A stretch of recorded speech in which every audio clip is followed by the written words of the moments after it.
ರಾಜ್ಯದ ಹವಾಮಾನದಲ್ಲಿ ಮತ್ತೆ ಬದಲಾವಣೆ ಕಂಡು ಬಂದಿದೆ. ಕರಾವಳಿ ಮತ್ತು ಮಲೆನಾಡು ಭಾಗಗಳಲ್ಲಿ ಮುಂದಿನ 3 ದಿನಗಳ ಕಾಲ ಸಾಧಾರಣ ಮಳೆಯಾಗುವ ಸಾಧ್ಯತೆ ಇದೆ ಅಂತ ಹವಾಮಾನ ಇಲಾಖೆ ಮುನ್ಸೂಚನೆ ಕೊಟ್ಟಿದೆ.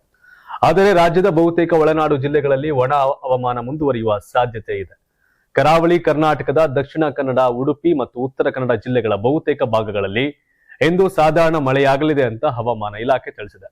ಇದರೊಂದಿಗೆ ಮಲೆನಾಡಿನ ಶಿವಮೊಗ್ಗ, ಚಿಕ್ಕಮಗಳೂರು ಮತ್ತು ಕೊಡಗು ಜಿಲ್ಲೆಗಳ ಕೆಲವು ಪ್ರದೇಶಗಳಲ್ಲಿ ಜುಲೈ 13ರಿಂದ 15ರವರೆಗೆ ಮಳೆಯಾಗುವ ಸಾಧ್ಯತೆ ಇದೆ.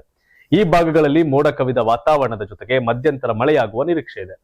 ಮತ್ತೊಂದೆಡೆ ಜುಲೈ 15ರವರೆಗೆ ರಾಜ್ಯದ ಬಹುತೇಕ ಒಳನಾಡು ಜಿಲ್ಲೆಗಳಲ್ಲಿ ಒಣ ಹವಾಮಾನ ಮುಂದುವರಿಯಲಿದೆ. ಮಳೆ ಪ್ರಮಾಣ ಕಡಿಮೆ ಇರೋದ್ರಿಂದ ಬಿಸಿಲಿನ ತಾಪವೂ ಹೆಚ್ಚಾಗುವ ಸಾಧ್ಯತೆ ಇದೆ. ರಾಜಧಾನಿ ಬೆಂಗಳೂರಿನಲ್ಲಿ ಗರಿಷ್ಠ 31 ಡಿಗ್ರಿ ಹಾಗೂ ಕನಿಷ್ಠ 20 ಡಿಗ್ರಿ ಸೆಲ್ಸಿಯಸ್ ತಾಪಮಾನ ದಾಖಲಾಗುವ ಸಾಧ್ಯತೆ ಇದೆ.